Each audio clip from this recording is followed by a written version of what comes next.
10,000 रुपए से option trading कैसे शुरू करें, डिटेल में मैं आपको सिखाने वाला हूं इस वीडियो में। और आपके मन में बहुत सारे सवाल होंगे कम पैसे से ऑप्शन ट्रेडिंग शुरू करने के बारे में, जैसे 10,000 रुपए से अगर ऑप्शन ट्रेडिंग शुरू कर रहे हैं तो ऑप्शन में क्या करें, बाइंग करें या सेलिंग करें। क्योंकि अगर आपको ऑप्शंस की थोड़ी बहुत भी नॉलेज है तो आपको पता होगा कि यहाँ पे दो तरीके के कंसेप्ट होते हैं। फिर अगर बाइंग सेलिंग समझ में आ गया कि क्या करना है तो लॉट कितने लें, क्योंकि छोटे अमाउंट से स्टार्ट कर रहे हैं, क्या इसमें कोई लॉट आएगा भी 10,000 रुपए में, या फिर ट्रेड ही नहीं कर पाएंगे 10,000 रुपए में, क्या सीन होगा। उसके बाद में लॉट भी समझ में आ गया तो स्टॉप लॉस कितना रखें, ठीक है, और टारगेट कितना रखें, और इस तरह के बहुत सारे सवाल होंगे। फिर आपके मन में चल रहा होगा कि भाई किस में ट्रेड करें, निफ्टी में ट्रेड करें, बैंक निफ्टी में ट्रेड करें, और या फिर फिन निफ्टी में ट्रेड करें, ठीक है। अभी तो सेंसेक्स भी आ गया है, तो मतलब करें तो करें क्या भाई, समझ में नहीं आ रहा। नए लोगों के मन में ना बहुत सारे इस तरीके के कंफ्यूजन्स होते हैं कि भाई करें तो करें क्या। तो आपके इन सभी सवालों के जवाब डिटेल में आपको मिलने वाले हैं इस वीडियो में। और वीडियो को शुरू करें उससे पहले आपके काम की एक बात मैं आपको बताना चाहूंगा। शेयर मार्केट से जुड़ी हुई बहुत सारी ऐसी इंपॉर्टेंट न्यूज, इंफॉर्मेशन और अपडेट्स जो कि आपके लिए हेल्पफुल हो सकती हैं, वो मैं शेयर करता रहता हूं अपने टेलीग्राम चैनल पर, जिसका जो लिंक है वीडियो के डिस्क्रिप्शन में आपको मिल जाएगा। साथ ही बताना चाहूंगा मेरे नाम से बहुत सारे fake Telegram channel, Instagram account और अदर सोशल मीडिया अकाउंट्स बने हुए हैं, जिनसे आपको बच के रहना है। बचने के लिए स्कैम अलर्ट मैंने डिस्क्रिप्शन में डाला हुआ है, उसको प्लीज आप लोग ध्यान से रीड कर लेना। तो चलो शुरू करते हैं इस वीडियो को। तो अभी यहां पे हम लोग डिटेल में जानते हैं कि 10,000 रुपए से ऑप्शन ट्रेडिंग कैसे शुरू करें, और आपके सारे जो सवाल आपके मन में आ रहे होंगे वो हम लोग स्टेप बाय स्टेप लेते हैं। सबसे पहले हम लोग ये सब हटाते हैं और सबसे पहले बात करते हैं पहले सवाल के बारे में कि ऑप्शंस में बाइंग करें कि सेलिंग करें। नए लोग जो हैं बाइंग और सेलिंग के बारे में कंफ्यूज होंगे कि ये बाइंग और सेलिंग जो है इसमें क्या डिफरेंस होता है, ये क्या अलग अलग चीजें होती हैं। बाइंग मतलब क्या, बाइंग तो समझ में आ गया, ठीक है, कि बाय किया हमने। सेलिंग मतलब क्या, हमारे पास में कुछ है ही नहीं, हम लोग बेचेंगे कैसे। तो बाइंग सेलिंग का जो कंसेप्ट है वैसे तो थोड़ा सा कॉम्प्लिकेटेड चीज है, बट मैं आपको एक सिंपल टर्म्स में समझाता हूं कि बाइंग सेलिंग में क्या डिफरेंस होता है। किसी और वीडियो में इसके बारे में डिटेल में बात करेंगे। तो बाइंग में बेसिकली क्या होता है कि जो ऑप्शन है आप लोग पहले बाय करते हो, मतलब कोई भी एक ऑप्शन है, मान लो बैंक निफ्टी का आपने क्या किया कि 15 क्वांटिटी आपने खरीद लिया। आज के टाइम पे 15 का लॉट चल रहा है और ये लॉट साइज ना हमेशा चेंज होता रहता है, ठीक है। जैसे जो इंडेक्स के प्राइसेस हैं बढ़ते हैं उसके अकॉर्डिंग लॉट साइज जो है कम होता रहता है, ठीक है। तो ये जो है आज के टाइम पे बैंक निफ्टी का जो लॉट साइज है, ठीक है, यहां पे मैं लिख देता हूं, बैंक निफ्टी लॉट साइज जो है वो आज के टाइम पे 15 चल रहा है, ठीक है। पहले ये 25 हुआ करता था, तो इस तरह से चेंज होता रहता है, ठीक है। तो बैंक निफ्टी का लॉट साइज है 15 का। तो अगर मान लो कि ऑप्शन में बाइंग कर रहे हैं तो 15 क्वांटिटी मिनिमम एक लॉट की हम लोग यहाँ पे एग्जांपल लेते हैं, तो 15 क्वांटिटी हमने बाय की, पहले हमने बाय की, राइट। तो ये 15 क्वांटिटी बाय की तो ये बाइंग का ट्रेड हो गया, और 15 क्वांटिटी हम बाय करने से पहले भी सेल कर सकते हैं, ठीक है। तो ये हो गया ऑप्शन सेलिंग का ट्रेड। अभी इसमें दोनों में क्या डिफरेंस होता है, किसमें क्या फायदा होता है, किसमें क्या नुकसान होता है, इसके ऊपर मैं एक अलग डिटेल्ड वीडियो बनाऊंगा। मान लो एक ऑप्शन है जिसका प्राइस है 100 रुपए। ये 100 रुपए क्या है, प्रीमियम है। ये प्रीमियम क्या होता है आगे चल के मैं आपको समझाऊंगा, ठीक है। तो ये 100 रुपए का प्रीमियम का ऑप्शन है और 15 का लॉट साइज है, तो ये ऑप्शन कितने में आएगा, 1500 रुपए में। यानी कि अगर बाइंग करनी है कितने पैसे लगेंगे, 1500 रुपए यहां पे लगने वाले हैं बाइंग करने के लिए। पर यहीं पे अगर सेलिंग करनी है तो जो मार्जिन है वो लग सकता है मे बी 60,000 रुपए, मे बी 70,000 रुपए, ठीक है, या 1 लाख रुपए भी मार्जिन इसका हो सकता है, ठीक है। वो डिपेंडिंग ऑन बहुत सारी चीजों के ऊपर ये मार्जिन डिपेंड करता है, उसको भी अगले वीडियोस में डिटेल में डिस्कस करेंगे। तो 80,000 से 1 लाख रुपए तक का मार्जिन लग सकता है सेलिंग पे एक लॉट पे, ठीक है। अगर मार्जिन बेनिफिट लेते हैं तो वो थोड़ा कम हो सकता है, वो भी आगे डिस्कस करेंगे। बट यहां पे आप डिफरेंस समझ रहे हो, ये बाइंग में 1500 रुपए में बाइंग हो जा रही है, बट सेलिंग में क्या हो रहा है, 80,000 से 1 लाख रुपए लग रहे हैं सेलिंग करने में एक लॉट में। तो इस तरीके का डिफरेंस बेसिकली बाइंग और सेलिंग में देखने को मिलता है। तो ये हो गई बाइंग, ये हो गई सेलिंग। तो ऑब्वियसली अगर आपके पास में कम पैसे हैं तो सेलिंग तो आप नहीं कर पाओगे, तो ये बाइंग वाली जो चीज है ये आप लोग कर सकते हो कम कैपिटल में, ठीक है। तो ये यहां पे डिफाइन हो गया कि अगर कम कैपिटल से काम करना है, सेलिंग नहीं हो सकती, बाइंग कर सकते हैं, ठीक है। तो अभी बात करते हैं बाइंग से रिलेटेड ही। अब यहां पे बाइंग भी जब करने जाते हैं तो बहुत सारे ऑप्शंस होते हैं, राइट। किस में काम करें, काम करने के लिए अगर देखते हैं तो पहली बात मैं आपको बता दूं कि बाइंग में भी ऑप्शन में जब आप लोग करते हो, दो तरीके के ऑप्शंस हैं। पहला है यहाँ पे स्टॉक ऑप्शंस, ठीक है, स्टॉक्स के ऑप्शंस में ट्रेडिंग होती है। फिर यहाँ पे आते हैं इंडेक्स ऑप्शंस, इंडेक्स के ऑप्शंस में ट्रेडिंग होती है। और जो स्टॉक ऑप्शंस हैं उनमें प्रॉब्लम क्या होती है कि कुछ ही जो स्टॉक्स हैं ना, टॉप 20 स्टॉक्स के जो ऑप्शंस हैं वो आपको थोड़े लिक्विड मिलेंगे, उनमें भी थोड़ा सा आप लोग अगर आउट ऑफ द मनी जाओगे तो लिक्विडिटी कम होती है, यानी कि बायर सेलर के बीच का डिफरेंस ज्यादा होता है, बाइंग सेलिंग में ही काफी पैसे लग जाते हैं। और मोटा मोटा आप लोग ये मान लो कि टॉप 10 जो स्टॉक्स हैं उनके ऑप्शंस में अच्छी खासी लिक्विडिटी आपको दिखेगी, उसके अलावा लिक्विडिटी कम रहेगी, पैसे भी ज्यादा लगते हैं। तो स्टॉक के जो ऑप्शंस हैं वो बिगनर्स को नहीं करने चाहिए, पैसे हों तब भी नहीं करने चाहिए। तो आप इंडेक्स से अपनी स्टार्टिंग कर सकते हो। अभी इंडेक्स में भी जाते हैं तो बहुत सारे ऑप्शंस आ जाते हैं। इंडेक्स में अगर हम लोग बात करें तो यहां पे आ जाता है निफ्टी, ठीक है, यहां पे मैं आपको बता देता हूं। तो इंडेक्स में जो ऑप्शंस हैं वो है यहां पे निफ्टी। उसके बाद में अगर बात करें, अरे यार ये दो क्यों नहीं हट रहा, ठीक है, तो यहां पे ये हो गया निफ्टी। उसके बाद में अगर बात करें बैंक निफ्टी, फिर अगर हम लोग बात करते हैं तो फिन निफ्टी, ठीक है। अभी रिसेंटली स्टार्ट हुए सेंसेक्स के ऑप्शंस। तो अभी एक बिगनर के मन में सवाल आता है कि भाई इतने सारे जब ऑप्शंस हैं तो मैं किस में काम करूं, निफ्टी में करूं, बैंक निफ्टी में करूं, फिन निफ्टी में करूं, किस में काम करूं यार, मैं समझ में नहीं आ रहा, राइट। तो इन सभी में ना एक मोटा मोटा डिफरेंस मैं आपको बता देता हूं, निफ्टी, बैंक निफ्टी, फिन निफ्टी और सेंसेक्स में, कि इन सभी में डिफरेंस क्या है, किस तरह की कहानी है। सबसे पहले बात करते हैं निफ्टी की। तो निफ्टी जो है एक बड़ा ही स्टेबल इंडेक्स है और इसमें जो मोमेंटम है वो जनरली आपको कम देखने को मिलेगा, और जो मोमेंटम है उसकी रेंज छोटी रहती है। अगर हम लोग बात करें बैंक निफ्टी की, तो इसी के कंपैरिजन में जो बैंक निफ्टी है उसमें उतार चढ़ाव आपको ज्यादा देखने को मिलेगा, वोलेटिलिटी ज्यादा देखने को मिलेगी, क्योंकि बैंक निफ्टी में सिर्फ बैंक्स रहते हैं, जिसकी वजह से क्या है कि सिर्फ एक ही सेक्टर है और मूवमेंट ज्यादा होती है। तो बैंक निफ्टी में वोलेटिलिटी ज्यादा होती है एज कंपेयर टू निफ्टी। फिर अगर हम लोग बात करते हैं फिन निफ्टी की, तो जो फिन निफ्टी की मूवमेंट है वो भी कहीं ना कहीं बैंक निफ्टी के साथ में हम लोग इसको मिला के देख सकते हैं कि बैंक निफ्टी से थोड़ा थोड़ा ये मैच करता है। एग्जैक्टली बैंक निफ्टी की तरह नहीं चलता है, बट काफी हद तक हम लोग कह सकते हैं कि बैंक निफ्टी को फिन निफ्टी फॉलो करता है, और निफ्टी से थोड़ी सी मूवमेंट ज्यादा होती है फिन निफ्टी में। और सेंसेक्स के ऑप्शंस जो है रिसेंटली स्टार्ट हुए हैं, तो सेंसेक्स में भी अच्छी खासी मूवमेंट देखने को मिल जाती है। हालांकि इसमें लिक्विडिटी अभी थोड़ी कम है, ऑप्शंस अभी स्टार्ट हुए हैं, धीरे धीरे करके लिक्विडिटी यहाँ पे भी बढ़ रही है, ठीक है। और थोड़ी दूर की मतलब स्ट्राइक प्राइस में देखते हैं लिक्विडिटी कम होती है, बट पास के स्ट्राइक प्राइस में यहाँ पे भी ठीक लिक्विडिटी होने लगी है। तो अगर मैं वोलेटिलिटी वाइज यहाँ पे रैंक करूं तो निफ्टी की जो वोलेटिलिटी है वो यहाँ पे कम रहेगी, ठीक है। और यहाँ पे ये ऐसे लगेगा ना, हाँ, बैंक निफ्टी की वोलेटिलिटी यहाँ पे मैं फिन निफ्टी कर देता हूँ, ठीक है। फिन निफ्टी की जो वोलेटिलिटी है यहाँ पे निफ्टी से थोड़ी सी ज्यादा होगी, यहाँ पे सेंसेक्स की बहुत ज्यादा नहीं होगी, ठीक है। अभी हालांकि थोड़ा सा हो रहा है, रिसेंटली ही ऑप्शन स्टार्ट हुए हैं उसकी वजह से, बट यहाँ पे उसके बाद में फिर आपका आ जाता है फिन निफ्टी। फिन निफ्टी का जो वोलेटिलिटी है वो और ज़्यादा होगी यहाँ पे। और लास्ट में आता है यहाँ पे बैंक निफ्टी, जो कि ट्रेडर्स का फेवरेट है, ऑप्शन ट्रेडर्स की फेवरेट रहती है बैंक निफ्टी। यहाँ पे सबसे ज़्यादा वोलेटिलिटी, सबसे ज़्यादा मोमेंटम आपको बैंक निफ्टी में यहाँ पे देखने को मिलेगा। इसलिए आपको दिखेगा कि ज़्यादातर ट्रेडर्स जो ट्रेडिंग करते हैं वो बैंक निफ्टी में करते हुए यहाँ पे दिखाई देते हैं। और यहाँ पे एक चीज़ मैं आपको और बताऊँ, यहाँ पे क्या रहता है ना, कुछ ऐसे लोग हैं जो सिर्फ निफ्टी में ही काम करते हैं, कुछ ऐसे लोग आपको मिलेंगे जो सिर्फ बैंक निफ्टी में ही काम करते हैं। तो वो क्या है कि अपना दिमाग एक तरीके से सेट हो जाता है, एक ही इंडेक्स को अगर आप लोग बार बार ट्रेड करते हैं, लंबे टाइम तक ट्रेड करते हैं, तो उसकी जो मोमेंटम है, उसका जो चाल है, आपको समझ में आने लगती है कौन से लेवल के ऊपर क्या बिहेव करता है, कहाँ पे कैसा काम करता है। तो ये भी एक चीज़ रहती है, अगर आप एक इंडेक्स को लंबे टाइम तक ट्रेड करते हो तो उसका जो बिहेवियर है वो आपको कहीं ना कहीं समझ में आना स्टार्ट हो जाता है।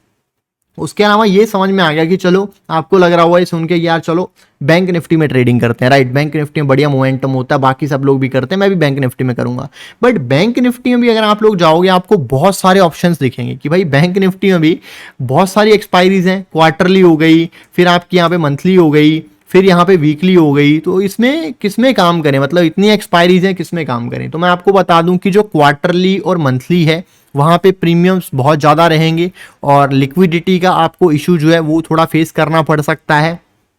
थोड़े दूर के स्ट्राइक प्राइसेस में जाएंगे, हालांकि मंथली में पास के स्ट्राइक प्राइसेस पे ठीक ठीक लिक्विडिटी होती है, बट क्वार्टरली में मतलब बहुत ज़्यादा, एक तो क्या होगा कि आपका बाइंग सेलिंग में बहुत पैसे लग जाएंगे, लिक्विडिटी कम रहेगी, वॉल्यूम्स कम रहते हैं। तो क्वार्टरली में और मंथली में उतनी ज़्यादा ट्रेडिंग नहीं होती है जितनी ट्रेडिंग होती है वीकली में, ठीक है। तो यहाँ पे क्वार्टरली मंथली भी है, बट ज़्यादातर जो ट्रेडिंग होती है, इंट्राडे ट्रेडिंग होती है या शॉर्ट टर्म 1-2 दिन की BTST वगैरह टाइप की ट्रेड होती है, वो ज़्यादातर होती है वीकली ऑप्शंस में।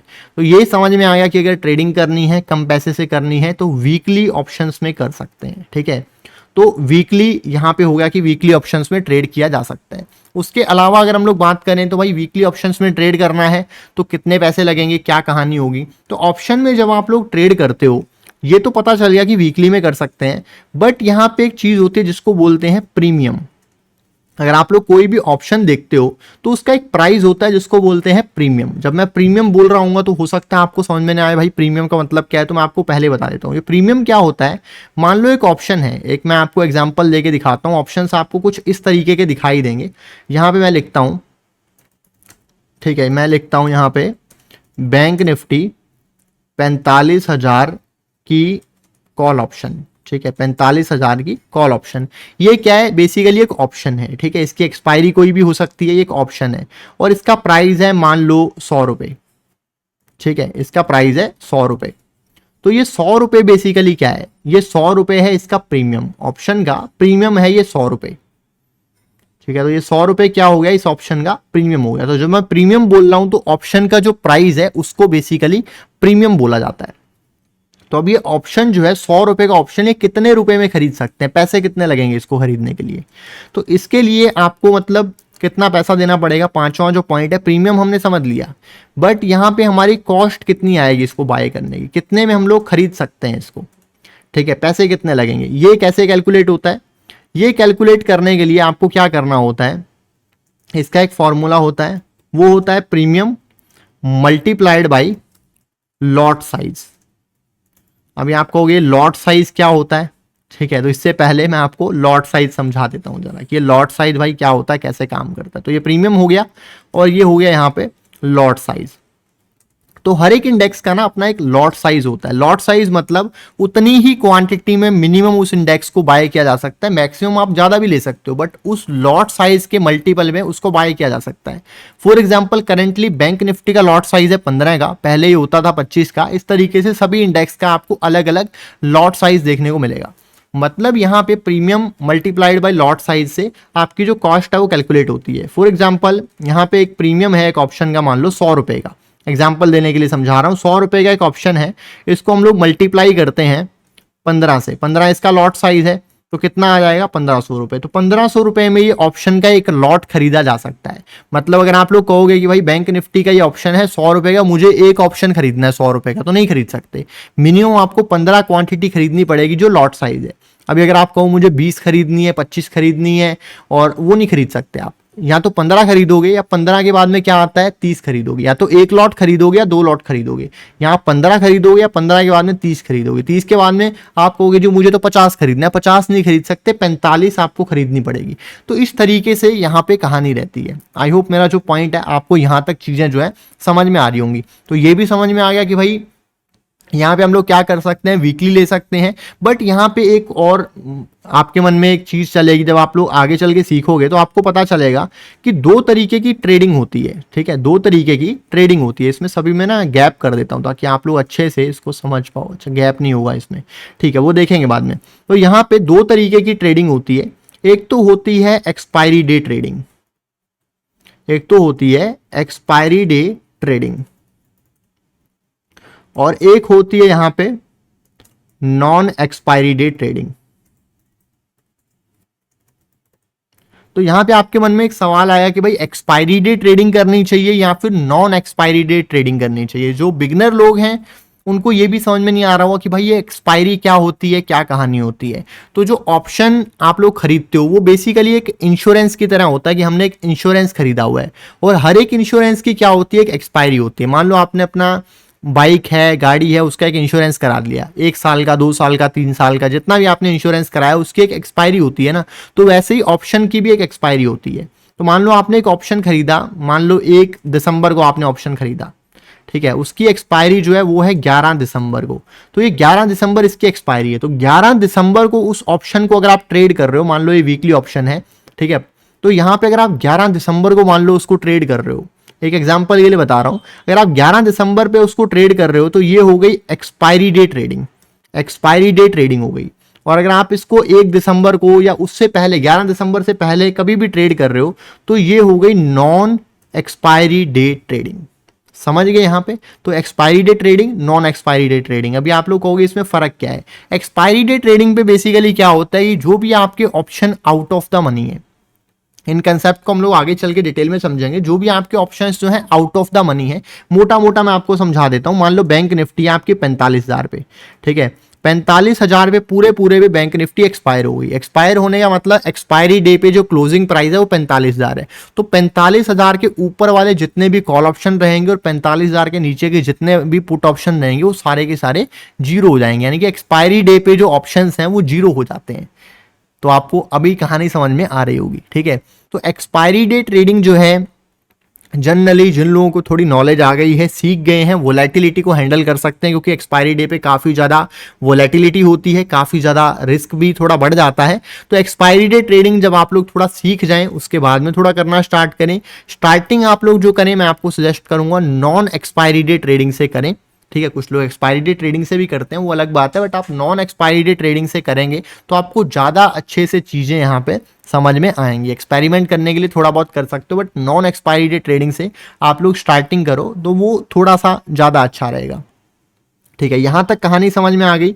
और यहां पे अभी आपके मन में सवाल हुआ कि भाई ऑप्शंस जो हैं ये कॉस्टिंग आपने ऐसे एग्जांपल में तो बता दी, बट एक्चुअल में ऑप्शंस कितने के आते हैं? अगर हम लोग 10,000 रुपये से ट्रेडिंग कर रहे हैं, कि 10,000 से ट्रेडिंग कर भी सकते हैं, नहीं भी कर सकते हैं, तो मैं आपको यहाँ पे एक्सपायरी डे का भी बता देता हूँ, नॉन एक्सपायरी डे का भी बता देता हूँ कि क्या कहानी होती है। सबसे पहले मैं आपको एक्सपायरी का बताता हूँ, फिर मैं आपको नॉन एक्सपायरी का बताता हूँ। एक्सपायरी के दिन पे अगर हम लोग बात करेंगे तो बैंक निफ्टी में आपको जो प्रीमियम मिलेंगे, ठीक है, अब मैं आपको बता रहा हूं एट द मनी स्ट्राइक और एक थोड़ी सी out of the money strike, अगली वाली स्ट्राइक, तो आपको 50 से लेके 100 रुपए के प्रीमियम मिलेंगे, ठीक है। तो जो प्रीमियम रहेगा, आपके प्रीमियम जो रहेंगे वो रहेंगे 50 से लेके 100 रुपए। लॉट साइज तो सेम ही रहेगा। अभी 50 से 100 रुपए अगर प्रीमियम है, ठीक है, तो उसमें आपकी कॉस्ट कितनी आएगी? आपका जो ऑप्शन आएगा कितने में आएगा? तो आप लगा लो कि 50 रुपए के हिसाब से 15 का लॉट साइज है 750 और 100 रुपए के हिसाब से है तो 1500 रुपए। तो 750 से लेके 1500 रुपए, और ऑप्शन के प्राइस थोड़े बहुत ऊपर नीचे होते रहते हैं। मान लो 30, ये जो ऑप्शन है थोड़ा घट गया, 30-35 रुपए हो गया तो 500 रुपए में आ गया ऑप्शन, ठीक है। 500 रुपए से लेके 1500 रुपए है, कभी ऑप्शन का प्राइस ज्यादा है 120-30 रुपए है, तो 500 से लेके 2000 रुपए में एक लॉट आ जाता है। तो एक लॉट की जो कीमत है वो यहां पे आपको पड़ेगी 500 से लेके 2000 रुपए।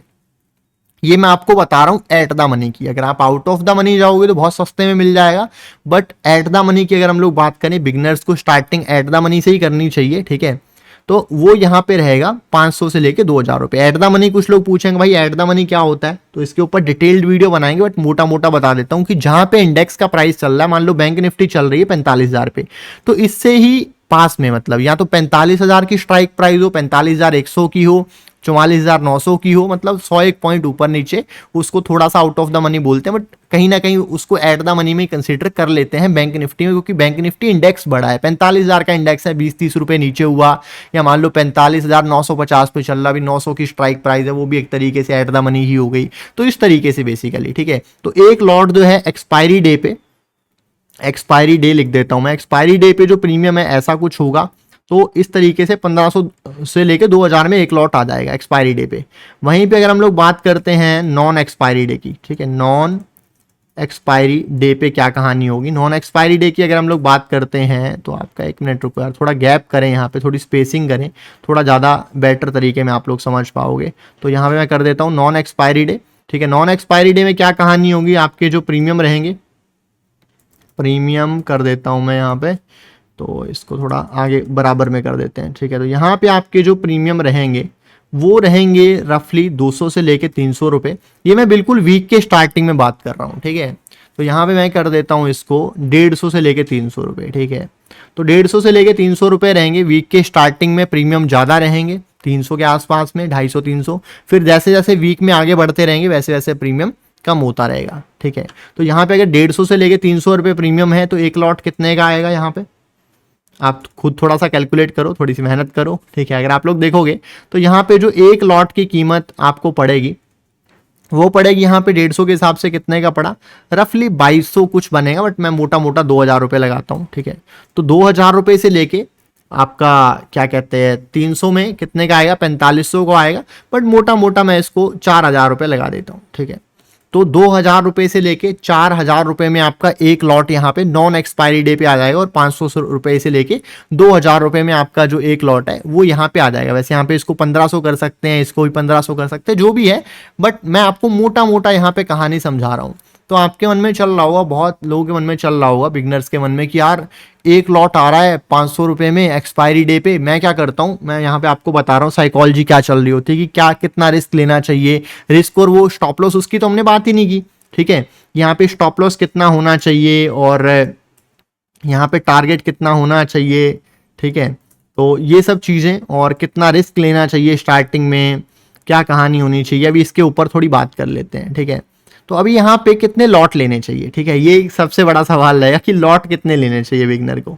तो मैं आपको एक सिंपल सी चीज़ बताता हूँ। अभी आपके मन में चल रहा होगा कि यार 500 रुपये में एक लॉट आ रहा है एक्सपायरी के दिन पे, तो एक काम करते हैं भाई, कितने लॉट आएंगे, 20 लॉट आएंगे, मैं 20 लॉट ले लेता हूँ, ठीक है। आपके दिमाग में यही चल रहा होगा। जो बिगनर लोग हैं वो सोच रहे होंगे कि यार ज़्यादा लॉट लेंगे, ज़्यादा पैसे बनेंगे, मैं 20 लॉट ले लेता हूँ। अगर चल गया, अगर मान लो मेरा भाई कितने का ऑप्शन है, 20 रुपये का ऑप्शन है, 30 रुपये का, 20 रुपये का ऑप्शन मेरा 200 रुपये हो गया, अगर मेरा चल गया तो मेरे 10,000 के बन जाएंगे 50,000, 1 लाख रुपए बन जाएंगे। तो आपके दिमाग में यही चल रहा होगा, एक दिन में 10,000 के 20,000, 1 लाख बना लूंगा, ठीक है। और आपने देखा भी हुआ है किसी ने बना लिए, तो आपके दिमाग में ये चल रहा होगा कि जितने ज़्यादा हो सके मैं लॉट भर लूँ। पर एक्सपायरी डे पे मैं आपको बताऊँ कि प्रीमियम हो जाते हैं 0, ठीक है। तो अगर आपका प्रीमियम मान लो 0 हो गया तो क्या होगा, आपके 10,000 रुपये जो हैं, यहाँ पे आपके 10,000 रुपये, 10 के नहीं लिखता हूँ, पूरे 10,000 रुपये लिखता हूँ, ज़्यादा फीलिंग आई। ये 10,000 रुपये जो हैं आपके एक ही दिन में 0 हो सकते हैं पूरे। अगर आपका ऑप्शन 0 हो गया, आपका ऑप्शन 0 पे एक्सपायर हो गया, वर्थलेस, आपके पैसे 0 हो जाएंगे। तो आपको ये काम नहीं करना कि जितने हो सके उतने लॉट भर लो, वो करोगे तो आपके लिए नुकसानदायक हो सकता है।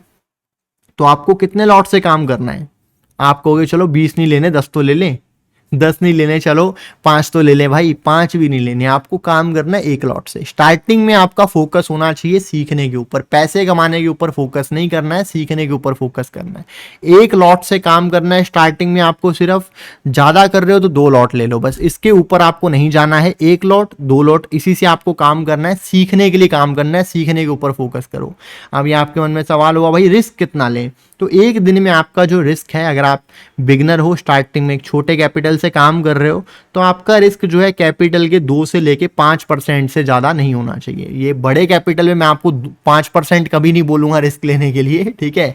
बट यहाँ पे स्टार्टिंग में कैपिटल कितना है हमारा, 10,000 रुपये तो है, उसमें मतलब उतना तो आपके ट्रांजेक्शन चार्जेस में चला जाएगा, राइट। तो 2 से लेके 5% जो है वो यहाँ पे जो है, इससे आपको स्टार्टिंग करनी है, इससे ज़्यादा आपको रिस्क नहीं लेना है। 2 से 5% कितना बनेगा आपका, 200 से लेके 500 रुपये, इससे ज़्यादा जो है स्टार्टिंग में आपको रिस्क नहीं लेना है। इतने पैसे का रिस्क लेके आपको स्टार्टिंग में चलना है, काम करना है, और इस तरह से आपको कहानी रखनी है। बेसिकली यहाँ पे 200-500 रुपये का रिस्क लेके आप लोग स्टार्टिंग कर सकते हो। स्टॉप लॉस टारगेट क्या है, स्टॉप लॉस टारगेट आप स्टार्टिंग में रिस्क रिवॉर्ड ये सब चीज़ों के चक्कर में मत पड़ो। स्टार्टिंग में आप सिर्फ ट्रेड करने के ऊपर फोकस करो, कि ट्रेड करके सीखना है आपको, राइट। आपको क्या है कि पैसे नहीं कमाने, आपको ये सीखना है कि भाई बाय कैसे करते हैं, सेल कैसे करते हैं, स्टॉप लॉस कैसे लगाते हैं, टारगेट कैसे लगाते हैं, उसके ऊपर आप फोकस करो। रिस्क रिवॉर्ड वो आगे की चीज़ें, आगे चल के मैं आपको सिखाऊंगा। तो यहाँ पे स्टॉप लॉस बेसिकली मान लो आप 200 रुपये का एक ट्रेड में रिस्क ले रहे हो, या मान लो 500 रुपये का रिस्क ले रहे हो एक ट्रेड में, तो टारगेट रखो कि चलो यार 500 का रिस्क ले रहा हूँ, 500 रुपये कमाना है। इस तरीके से बेसिकली 500 का स्टॉप लॉस, 500 का टारगेट, 500 का रिस्क, तो इस तरीके से कहानी आप स्टार्टिंग में रख सकते हो। अभी मैंने आपको पूरा थ्योरेटिकल कंसेप्ट समझाया कि कैसे 10,000 रुपए से ऑप्शंस में ट्रेडिंग कर सकते हैं। जल्दी ही मैं एक वीडियो बनाने वाला हूं जिसमें मैं आपको एक लाइव डेमो देने वाला हूं कि 10,000 रुपए में एक्चुअल में ट्रेडिंग कैसे करते हैं, कैसे बाय करते हैं, कैसे सेल करते हैं, कैसे स्टॉप लॉस लगाते हैं, कैसे टारगेट लगाते हैं। तो उस वीडियो के लिए अगर आपने चैनल को अभी तक सब्सक्राइब नहीं किया है, चैनल को सब्सक्राइब कर लो। और अगर आपने अभी तक टेलीग्राम चैनल ज्वाइन नहीं किया है तो टेलीग्राम चैनल का लिंक आपको वीडियो के डिस्क्रिप्शन में मिल जाएगा। वहां पे शेयर मार्केट से जुड़ी हुई बहुत सारी ऐसी इंपॉर्टेंट न्यूज, इन्फॉर्मेशन और अपडेट्स मिलती रहती हैं जो कि आपके लिए हेल्पफुल हो सकती हैं। उसका लिंक डिस्क्रिप्शन में मिलेगा। और वीडियो अच्छा लगा हो लाइक करना मत भूलना, चैनल पे नए हो सब्सक्राइब करके बेल आइकन प्रेस कर लो। दोस्तों मिलते हैं अगले वीडियो में, तब तक के लिए हैप्पी ट्रेडिंग और हैप्पी इन्वेस्टिंग।